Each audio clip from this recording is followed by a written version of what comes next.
Bom dia, dando prosseguimento ao conteúdo que foi ministrado na aula passada, quando falamos ruído de modo comum.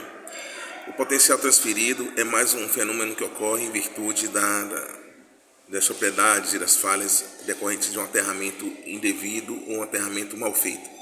Quando a gente fala de potencial transferido, significa dizer que é uma tensão que a Terra desenvolve nos condutores em consequência do eletrodo de aterramento do sistema está acima do potencial de terra normal. Ou seja, as correntes de falta que estiver flutuando por conta de alguma fuga de carga ou na própria estrutura que esteja em algum lugar, ele vai usar o aterramento como um retorno. Então, como é que isso vai ocorrer? Se você saliniza, se você diminui a resistência do solo, fazendo com que a sua impedância, que na impedância nada mais é do que a soma fasorial das resistências, no caso reatâncias e resistências. No caso, a impedância do solo, se ficar baixa, impede que esse potencial ocorra. Porque a corrente ela procura o caminho que melhor faça com que o seu fluxo de corrente, fluxo de elétrons, transite. A resolução dos equipamentos de baixa tensão em locais onde há potenciais diferentes em relação à Terra pode ser obtida pelo emprego de dispositivos que rejeitam tensões de modo comum, como transformadores de separação ou links em fibras óticas. Existem esses acessórios que poderão fazer essa funcionalidade de drenar e suprimir essa tensão indevida por conta do solo, que vai fazer com que você não tenha esse risco de tomar um choque por corrente de falta vindo da Terra. Bom, dando prosseguimento, falando sobre a questão das características, né?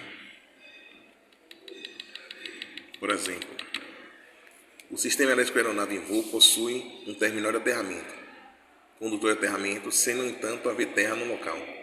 Por que é importante? Uma aeronave, quando ela está em voo, ela tem um atrito da sua estrutura, da sua carcaça com ar, e esse atrito faz com que ele se eletrize por atrito. Então, o que vai fazer?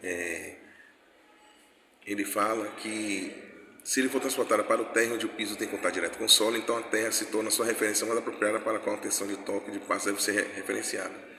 Então, a terra de referência a ser utilizada para expressar as intensidades da tensão pode ser, às vezes, a terra, mas em outros casos pode ser um condutor metálico de aterramento. Em certas ocasiões, o potencial de terra pode ser muito diferente daquele do condutor de aterramento. Sendo assim, é muito importante que as tensões de toque e passo sejam expressas em relação à terra de referência. Tensão de passo e toque, você precisa de uma referência de terra mesmo.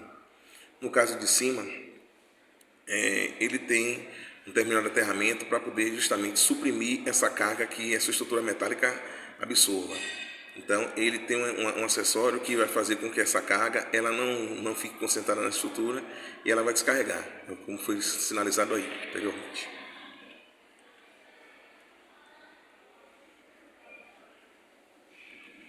Então, ele está dizendo o seguinte, ele fala que a Terra em si é um condutor elétrico muito ruim, porque ele fala o seguinte, que quando o solo, a depender da sua resistividade, ele pode se tornar um condutor ruim.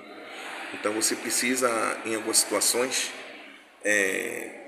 fazer a medição do solo com um aparelho chamado terrômetro. Esse aparelho chamado terrômetro ele vai fazer com que você saiba a resistência do solo, para que você faça um aterramento adequado, você crie, talvez você tenha que inserir na estrutura, no terreno, uma malha de aterramento para que você tenha um terra satisfatório.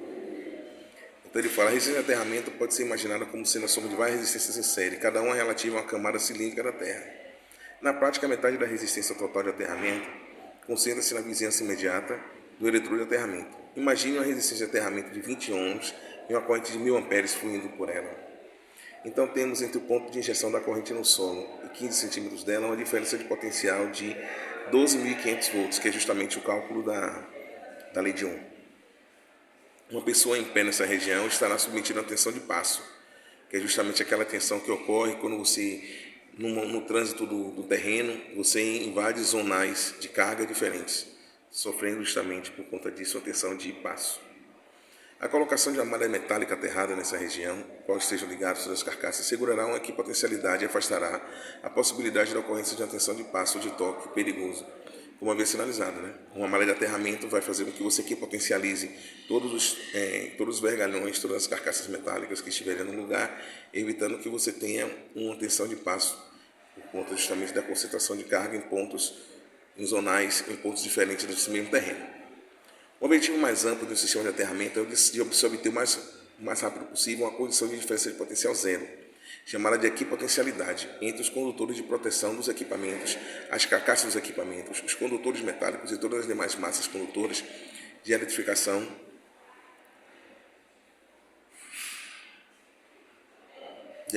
incluindo as suas ferragens estruturais e tubulações metálicas, para que qualquer pessoa dentro da edificação, mesmo se houver um aumento de potencial dos elementos mencionados em relação ao potencial de terra, não haverá o risco de choque elétrico, uma vez que todos os elementos estarão referidos ao mesmo potencial. Então, essa explicação que vocês têm em mãos aí está mostrando a importância da equipotencialidade. Se você tem equipotencialidade, você não vai ter risco de choque.